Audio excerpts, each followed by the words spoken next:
Hi guys, it's Colette. This is question and answer part 3. I'm keeping them shorter so I can do more.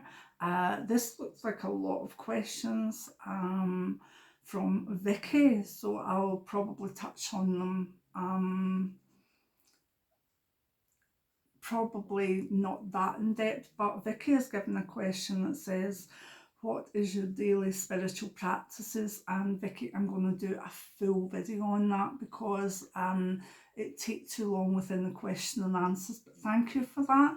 I'm quite happy to do that, and just let you know my daily spiritual practices. Sometimes I might even do a weekly one or a seasonal one. Right, so let's go, and thank you for the questions, Vicki. Does ringing in the ears mean downloads or spirit trying to communicate? Good question. Ringing in the ears can be tinnitus, which I have. And in most people, ringing in the ears will be tinnitus, but in someone that has clairaudience or has psychic hearing, then any unusual noises in the ears can be spirits trying to communicate, can be what you would refer to as downloads or information or channeling. Excuse me. With me, because of being hearing impaired and also having a background tinnitus at the moment, I don't have my hearing devices in because believe it or not, I prefer them out when I'm doing work electronically, because when I'm tuned in and doing readings and stuff, and I've got all my equipment on, it's, they seem to interact with the spirits, or they seem to interact with the whatever's going on. But I can have the channels on my hearing devices switch for no apparent reason. There's different channels for different things that you want to hear, and also sometimes the vocals and stuff on my recording goes off, and I know that something's happened with my ears. So yeah, so background for me at the moment, I've got hissing constantly, and I've got occasional like bells, like ding, and it's quite high pitched. It's actually noises that I don't hear anymore with my ears. We just had our fire alarms fixed, and I asked Jim if they were working, and they said we tested them, Colette, for 15 minutes, and my ears were ringing. I'd not heard them at all because I've lost the medium sounds up. But believe it or not, that's the noises I get with my tinnitus. So if you hear some sort of mad snoring in the background, it's Benji having a sleep beside me, by the way. Anyway, Vicky, back to you. So that's my experience of hearing loss and ringing in the ears and tinnitus. Um, I think it's very personal to different people what they know. What they know is them being called to have channeling or whatever. Now, maybe it's because I'm aware that I don't hear high pitched noise apart from tinnitus, and I know that it is tinnitus. I don't know if it's particular to me, but when I know spirits are wanting to come through, they're wanting to pass something on, whether that's at night or during the day, I actually get a very weird sound coming through. It's like, I would say it's like 1,000 bumblebees vibrating, like, oh, at the same time. It's very low and it's very intense. It's like a bass guitar getting played by Mark King on acids. That's, it's probably not, but Mark King's with Level 42, best band in the universe. But the bass of the lowest bass that you could imagine note, combined with 40 million bumblebees going, that's what I get. That's my signal. So I now believe that, beforehand I used to think, well, high-pitched noise, is that spirit comes through, but tinnitus, the high-pitched noise are my tinnitus. When spirits want to go through, they give me the lowest note that I think could be produced. And that doesn't mean they're low level or low vibration spirits in any way. Maybe they know that in giving me that, they'll get my attention, because if it was to come through high pitched, I'd be like, oh, tinnitus. So that's an interesting one. Let me know what you think of it in the comments below. So yes, high pitched ringing in the ears can be spirits wanting to come through. It can also be tinnitus or hearing impairment. It's always worthwhile if you start getting ringing in your ears or whatever, to maybe get your ears tested anyway. And then if your hearing's perfect, then there you go. So that was a good wee question. I like that.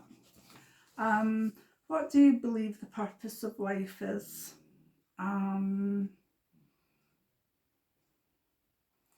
It's too big a question. The purpose of life is to live.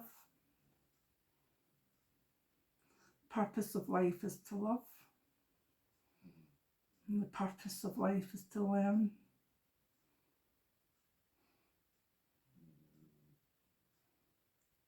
The purpose of each life is to add on to all the knowledge that you've accrued in your other lives, until you can go home, when you're finished your soul journey, and everything else is in between. What do you think happens after death? Oh, Vicki, I wrote a whole book. I can't answer it in one question. It's called Dying to Live. It gives you all the stuff you need to know about the different steps of dying and then the soul leaving the body. It gives other people's stories to back it up as well. And it also talks about my attitude to death and dying in Western society.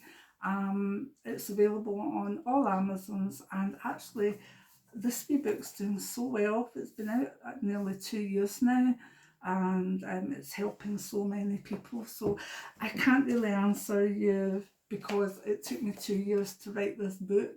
But if you're interested, I keep the prices of my books that are through my publishing company down. There's a few books are with a different publishing company, a traditional one. The prices are really high. There's nothing I can do about that.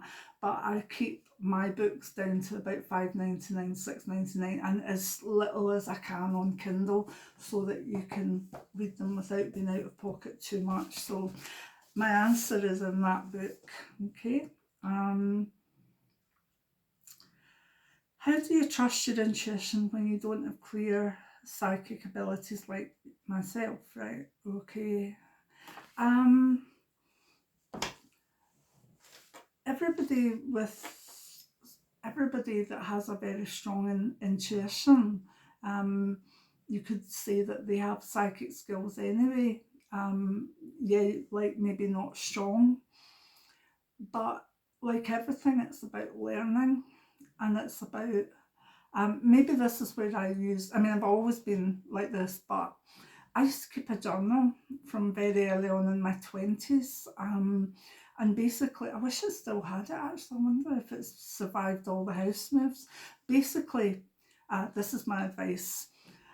When you feel something massively intuitively, write it down. Write down the date, write down the feelings that you had, and write down anything that you sense about it. And even if it's just a bad gut feeling, write that down too. Okay? Within the week, write down anything that you feel corresponds to that and tick it off. Okay? Now, as you go through that, you'll find there's a lot of things remain unticked. That's fine. That's you realising, well, maybe that wasn't a sort of psychic awareness, maybe that was anxiety. But bit by bit, you'll see the tics building up. You know, if you felt quite strongly that there was a problem maybe in a certain city or whatever going to happen, you didn't want to go there, and then there was something happened in that city within a week or 2 weeks.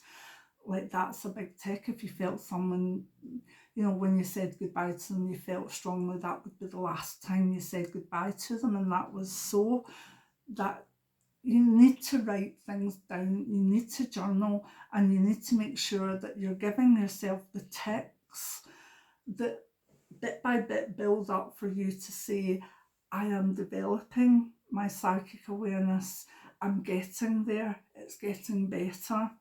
And that's the way I did it, until they reached a stage where I didn't need to do it anymore. And the thing was, at that point, I was probably going professional anyway, so I had the confidence that if I know my own way of sensing things, I know how to think what is anxiety, what is fear, and what is a real psychic horror story, basically. But you only know these things in retrospect, and you only remember them if you've written them down.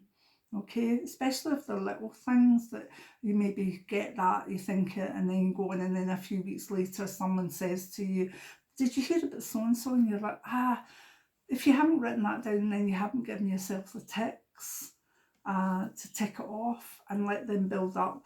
You'll not get the confidence you need, honey. So that's the way I did it until I didn't need to anymore. How did you stop caring what others thought about your abilities?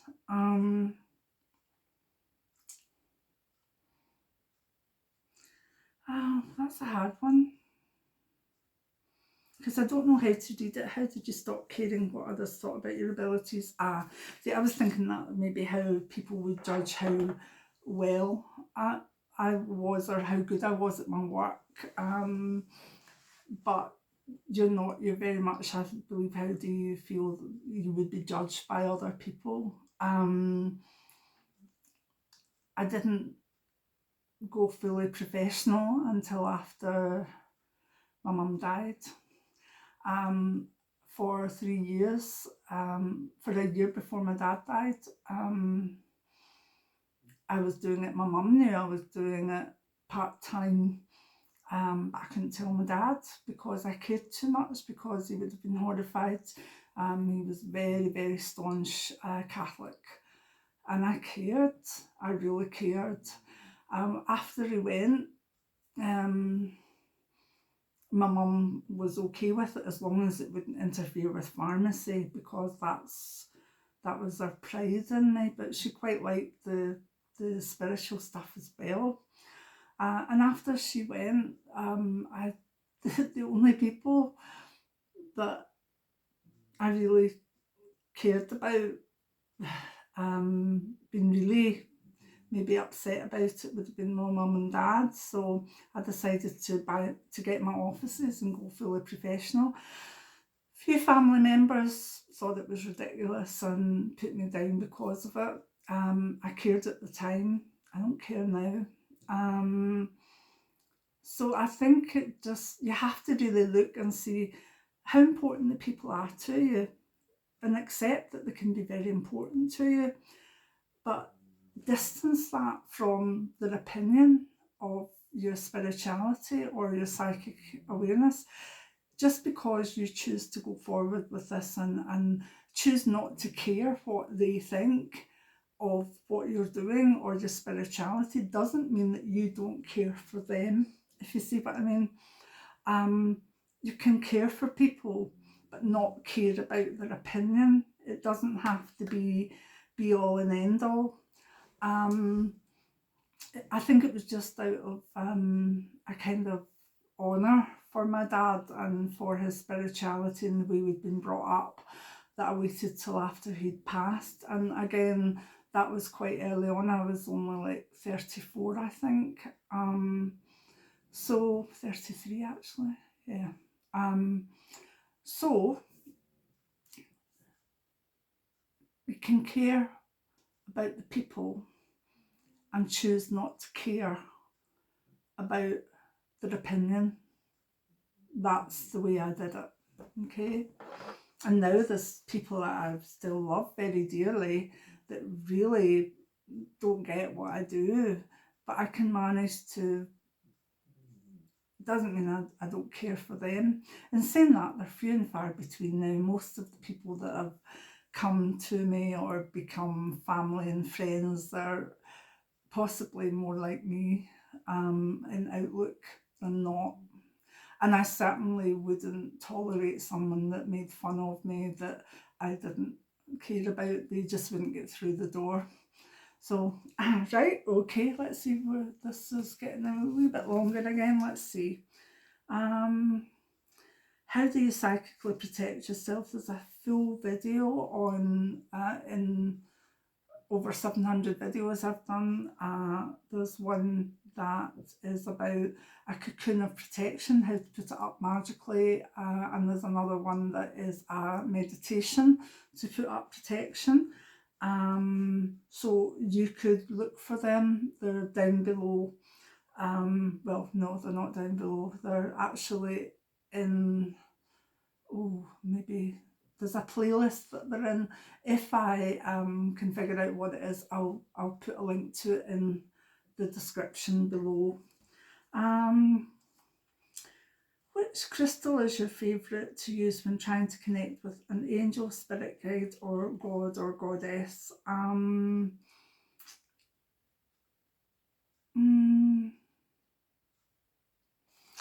Generally, I love fluorite.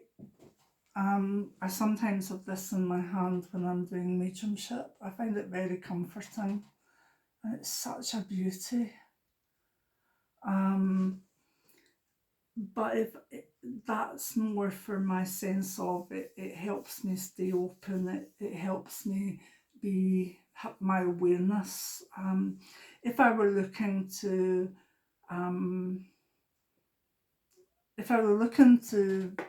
channel angels or higher guides, and further up I would use selenite.